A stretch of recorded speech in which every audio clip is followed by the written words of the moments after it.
లౌకిక వాదం ముసుగులో మతాన్ని ప్రేరేపిస్తూ విపక్ష పార్టీలు ఓట్లు దండుకునే ప్రయత్నాల్లో ఉన్నాయని బీజేపీ నేత కేంద్ర మంత్రి ముఖ్తార్ అబ్బాస్ నఖ్వీ అన్నారు. అటువంటి వారిని ప్రజలు క్షమించరని నఖ్వీ అంటున్నారు. सेकुलर संगीत का ट्यून बजा करके और वोटों का अपहरण करते थे कुछ लोग, तो कम्युनल गीत पर सेकुलर संगीत जो है वो आज वोटिंग जो बूथ है उस पर पूरी तरह से पिट चुका है और आज जो है सुशासन और विकास के लिए काम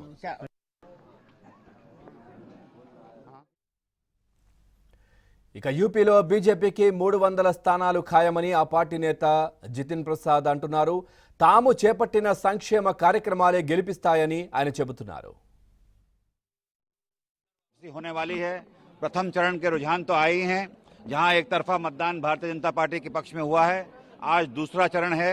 आप देख सकते हैं रोहिलखंड वो इलाका है जहां भारतीय जनता पार्टी का प्रभाव रहा है। चाहे यहां काम की बात हो तो एक्सप्रेसवे, मेडिकल कॉलेजेस, एयरपोर्ट्स, तमाम काम हुए हैं। उसके आधार पर आप देखिएगा जनता का आशीर्वाद पुनः भारतीय जनता पार्टी को मिलेगा।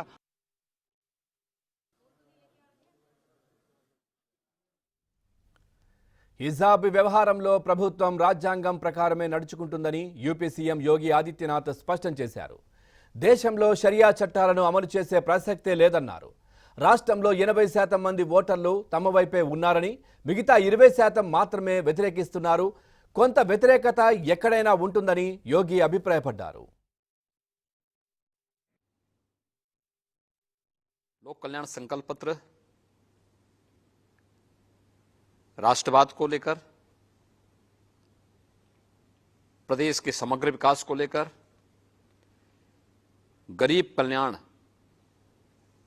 को लेकर के पूरी ईमानदारी के साथ लागू हुआ है, लागू होगा। प्रधानमंत्री मोदी जी ने देश के अंदर भारत की राजनीति के एजेंडे को बदला है। पहले जाति, मत, मजहब, परिवार के इर्द गिर्द बनी भारत की राजनीतिक व्यवस्था आज विकास पर, सुशासन पर, गांवों के लिए, गरीब के लिए, किसान के लिए, नौजवान के लिए, महिलाओं के लिए, इन सभी मुद्दों पर चर्चा का विषय बना हुआ है। और प्रधानमंत्री मोदी जी के जी विजन के अनुरूप उत्तर प्रदेश में कार्य भी हुआ है और अगले टेन्योर के लिए जो संकल्प पत्र हमने जारी किया है, संकल्प का विकल्प नहीं होता। ये भारतीय जनता पार्टी की जनता के प्रति प्रतिबद्धता को दर्शाता है और भारतीय जनता पार्टी ने अपने संकल्प पत्र को विकास से जुड़ा हुआ, आस्था के सम्मान से जुड़ा हुआ, गरीब कल्याण से जोड़ करके वह भी जारी किया है। हमने किया है और हम कर रहे हैं।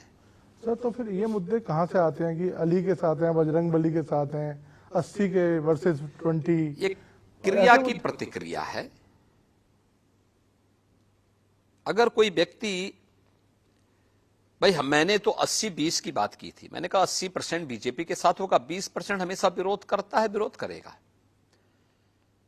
हमने जाति, मत, मजहब की बात नहीं की थी, हमने तो 80 बनाम 20 की बात की थी। 80 वे लोग जो सरकार के सुरक्षा के एजेंडे से खुश हैं।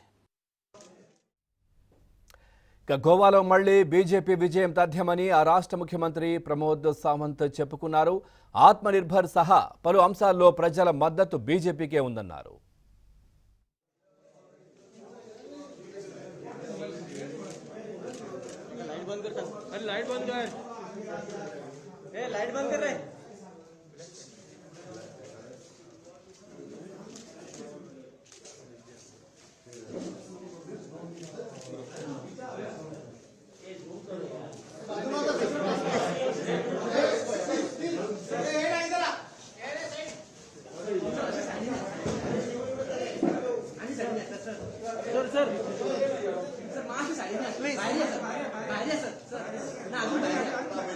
पहिले वोट करा बाहेर राहा सर.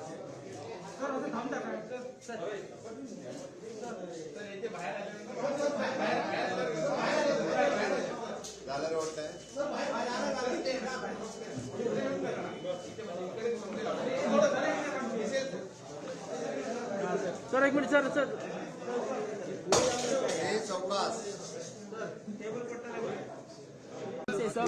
मैं आज मेरे बूथ पे जो कोठम्बी मेरा गांव है उस गांव में मैं हूँ। मैं देव चंद्रेश्वर का दर्शन दिया और वोटिंग करने पे यहाँ पे आ गया। मैंने अभी मेरे वोटिंग कास्ट कर दिया है। मैं सभी गोवा के लोगों को आह्वान करता हूँ कि बड़ी मात्रा से वो बाहर आ जाए और वोटिंग करे। सबके लिए मैं इतना ही कहूँगा कि भारतीय जनता पार्टी ने जो 10 साल से काम किया है वो काम लोगों के सामने है।